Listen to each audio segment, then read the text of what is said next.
اعوذ باللہ السمیع العلیم من الشیطان الرجیم بسم اللہ الرحمن الرحیم الحمد للہ رب العالمین والصلاة والسلام علی سیدنا و نبینا ابی القاسم محمد صلی اللہ علیہ وعلی آبائہ الطیبین و آلہ المعصومین الذین اذهب اللہ عنہم الرجس وطہرہم تطہیرا اما بعد فقد قال سبحانہ وتعالی فی کلامہ الاعلی بسم اللہ الرحمن الرحیم انما یخشی اللہ من عبادہ العلماء صدق اللہ العلی العظیم۔ آج ہم حضرت محسن ملت علامہ سید صفدر حسین نجفی رحمۃ اللہ و رضوانہ تعالی علیہ کی 31ویں برسی کے موقع پر سب سے پہلے تو یقیناً ہم حضرت ولی الامر سلام اللہ علیہ کی خدمت میں تعزیت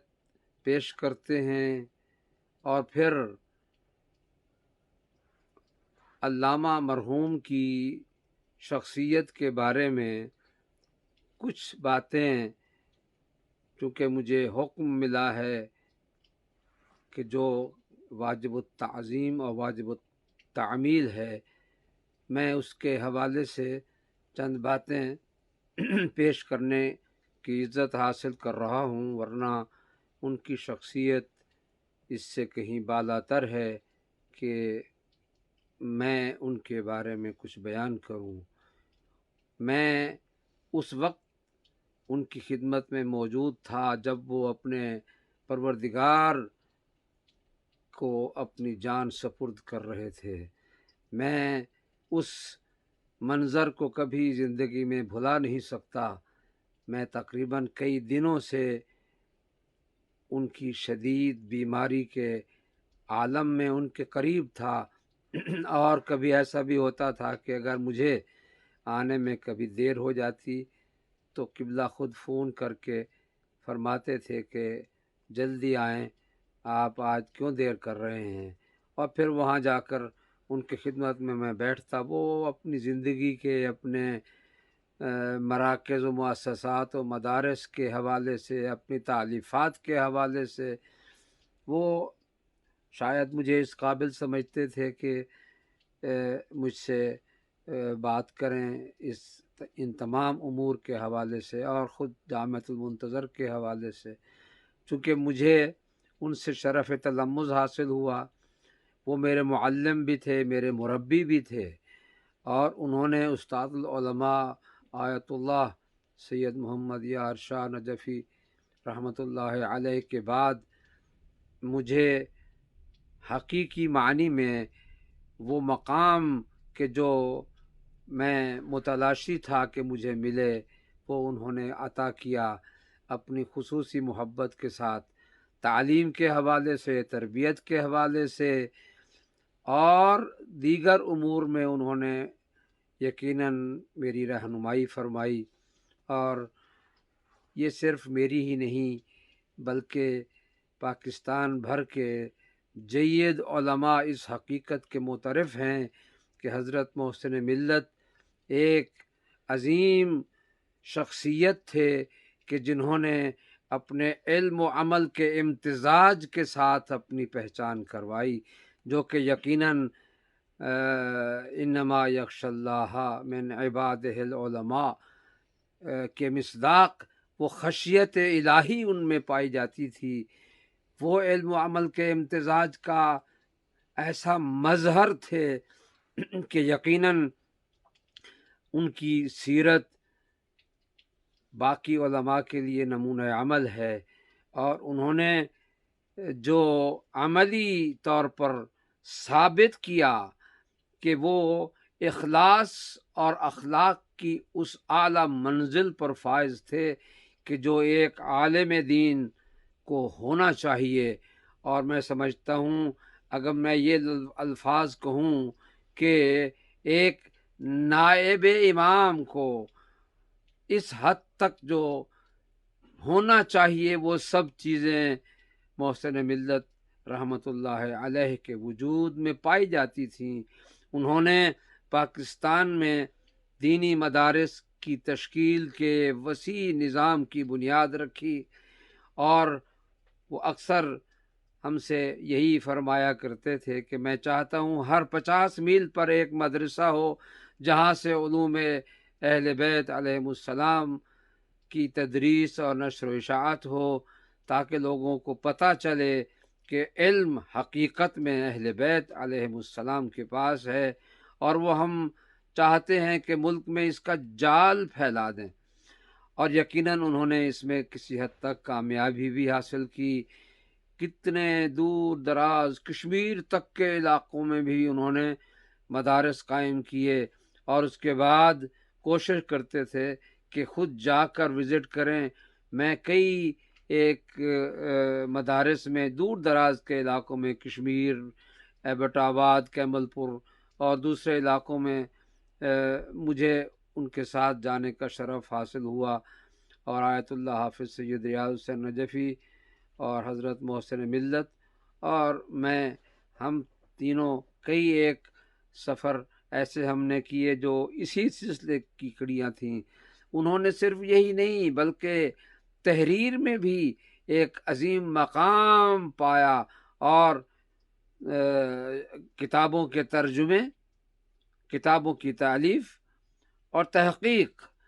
وہ اکثر ہمیں فرمایا کرتے تھے کہ سابقہ قدیم اسلوب سے ہٹ کر موجودہ زمانے کے تقاضوں کے مطابق تحریریں کی جائیں تو یقیناً اس کا فائدہ عوام کو ہوگا، نوجوانوں کو ہوگا۔ اور میں سمجھتا ہوں کہ ان کی جو انقلابی جد و جہد، اور پاکستان میں سب سے پہلی وہ شخصیت تھے کہ جنہوں نے حضرت امام خمینی رحمۃ اللہ علیہ کے وکیل اور نمائندہ بن کر ان کے علم اور پیغام کو لوگوں تک پہنچایا۔ اور پھر اس کے بعد انقلاب کی، البتہ یہ انقلاب سے پہلے کی باتیں کر رہا ہوں، انقلاب کے بعد حضرت محسن ملت ایران تشریف لاتے تھے، اور میں ان کے ساتھ امام خمینی کی خدمت میں حاضر ہونے کا شرف حاصل کرتا رہا، یہاں تک کہ مجھے یاد ہے کہ جب وہ وہاں تشریف لائے تو انہوں نے جہاں کچھ بعض علماء جو ہمارے ہم فکر تھے یا ہمارے ہم بحث تھے، ان کے بارے میں مجھ سمیت امام خمینی سے یہ درخواست کی کہ انہیں اب پاکستان بھیجا جائے اور وہاں آ کے یہ خدمت کریں۔ میں سمجھتا ہوں یہ طویل داستانیں ہیں کہ جو اب یہاں بیان کرنے کا وقت نہیں ہے۔ بس اتنا میں کہوں گا کہ انہوں نے اپنے اس اخلاص کا عملی ثبوت دیتے ہوئے ملک بھر میں جہاں مدارس علمیہ کی بنیاد عام کرنے کا ایک سلسلہ قائم کیا، وہاں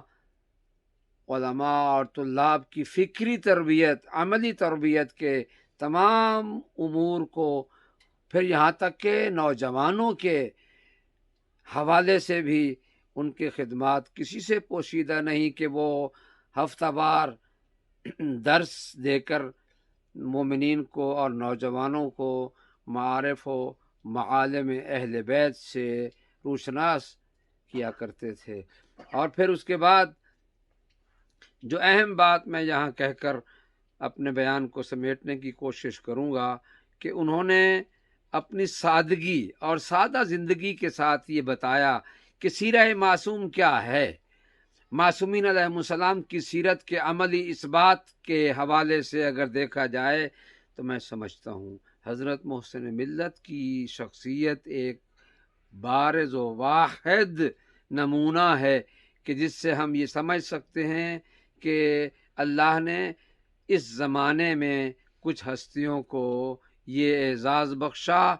کہ وہ اہل بیت علیہم السلام کی عملی زندگی کے نمونے ہمارے سامنے پیش کریں، اور میں سمجھتا ہوں کہ آج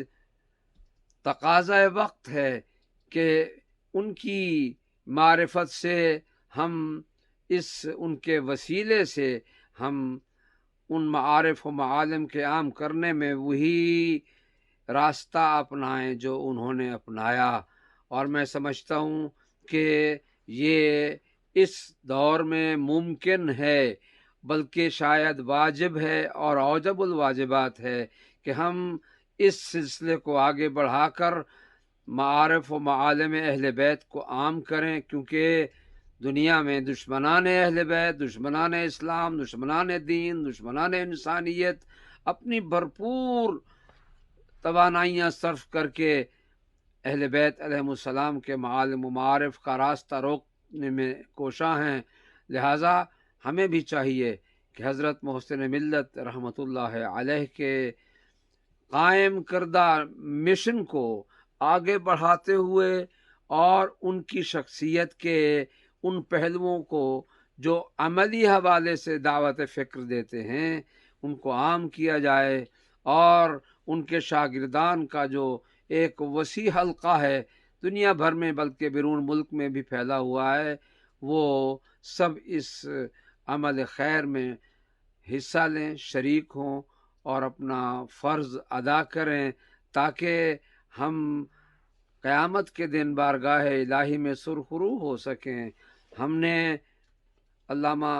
صفدر حسین نجفی رحمۃ اللہ و رضوانہ تعالی علیہ محسن ملت، یہ لفظ محسن ملت کا 100% ان کی شخصیت پر منطبق اور فٹ ہوتا ہے کہ انہوں نے ایسا احسان کیا ملت پر کہ جو یقیناً تاریخ میں ہمیشہ ان کے حوالے سے یاد رکھا جائے گا۔ اور پھر آج جو دنیا میں دہشت اور وحشت کا ماحول پیدا کر دیا گیا ہے، اس حوالے سے ضروری ہے کہ حضرت محسن ملت رحمۃ اللہ علیہ کے عملی اصولوں کو عام کرتے ہوئے لوگوں کو بتایا جائے کہ یہ وہ حقیقی نائب امام تھے کہ جنہوں نے اپنے عمل کے ساتھ یہ ظاہر کیا کہ ہم جن ہستیوں کو مانتے ہیں وہ اولیاء اللہ ہیں، وہ اصفیاء اللہ ہیں، وہ معصوم ہیں، اور یہی وہ بات تھی کہ جس نے مجھے ان سے قرب کا شرف عطا کیا کہ میں اپنے آپ کے لیے یہ فخر محسوس کرتا ہوں کہ وہ مجھ جیسے ناچیز پر اتنا اعتماد کرتے تھے کہ وہ اپنے مستقبل کے منصوبے بھی وہ مجھ سے تذکرہ کرتے تھے ان کا، اور فرماتے تھے کہ میں یہ چاہتا ہوں کہ ہم امام زمانہ علیہ السلام عجل اللہ تعالی فرجہ الشریف ولی الامر سلام اللہ علیہ کے اس زمانہ غیبت میں وہی کردار پیش کریں اور اس کردار میں کامیابی حاصل کریں کہ جو امام نے اپنی توقیع مبارک میں فرمایا کہ اما الحوادث الواقعہ فرجعوا فیہا الی روات احادیثنا فانہم حجتی علیکم وانا حجت اللہ۔ تو یہ وہ چیز تھی کہ جو یقیناً وہ فرمایا کرتے تھے کہ جب اتنا مقام اور اعزاز ہمیں امام زمانہ علیہ السلام نے دیا ہے تو ہم ان کی روایات، ان کی احادیث مطہرہ و منورہ کو عام کریں اور لوگوں کو ان کے بتائے ہوئے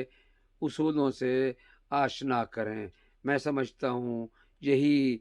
ان کی بارگاہ میں حضرت محسن ملت رحمۃ اللہ علیہ کے حضور ہم نذرانہ عقیدت پیش کرتے ہوئے یہ الفاظ اللہ کی بارگاہ میں دعا کے ساتھ پیش کرتے ہیں کہ خداوند عالم ان کے درجات تو بلند ہیں، بلند تر فرمائے، اور ہمیں ان کے قائم کردہ مشن کو جاری و ساری رکھنے اور عملی طور پر اسے آگے بڑھانے کی توفیق عطا فرمائے، اور ان کے ان تمام منصوبوں کو جو وہ اپنی زندگی میں پورا کرنا چاہتے تھے اور نہیں کر سکے، ہم اس میں اپنی توانائیاں صرف کر کے ان کی تکمیل کی کوشش کریں کہ خداوند عالم انشاءاللہ حضرت محسن ملت، میں سمجھتا ہوں جسمانی طور پر ہم میں نہیں ہیں، مگر روحانی طور پر، فکری طور پر، عملی طور پر، علمی طور پر، اخلاقی طور پر وہ ہم میں موجود ہیں۔ ہم ہمیشہ انہیں یاد کر کے انہیں دعائیں دیتے ہیں، اور انشاءاللہ ان کی عظمت کو سلام پیش کرنے کے لیے میں یہی کہوں گا کہ پروردگار ایسی شخصیات کے مشن کو جاری اور ساری رکھنے کے اسباب فراہم فرمائے، اور انشاءاللہ ان کی قبر مطہر کو ہمیشہ منور رکھے۔ اور یہ بھی میں سمجھتا ہوں جب بھی مجھے پاکستان جانے کا اتفاق ہوتا ہے تو میں اپنا پہلا فرض یہ سمجھتا ہوں کہ ان کی قبر مبارک پر حاضری دوں اور فاتحہ پڑھوں اور دعا کروں، اسی دعا کے ساتھ کہ اللہ تعالیٰ مجھے اور مجھ جیسے ان تمام افراد کو کہ جنہوں نے حضرت محسن ملت سے کسب فیض علم و عمل کیا، اس قابل بنائے کہ ان کے مشن کو ہم اور آگے بڑھا سکیں، مضبوط کر سکیں انشاءاللہ۔ والسلام علیکم ورحمۃ اللہ وبرکاتہ۔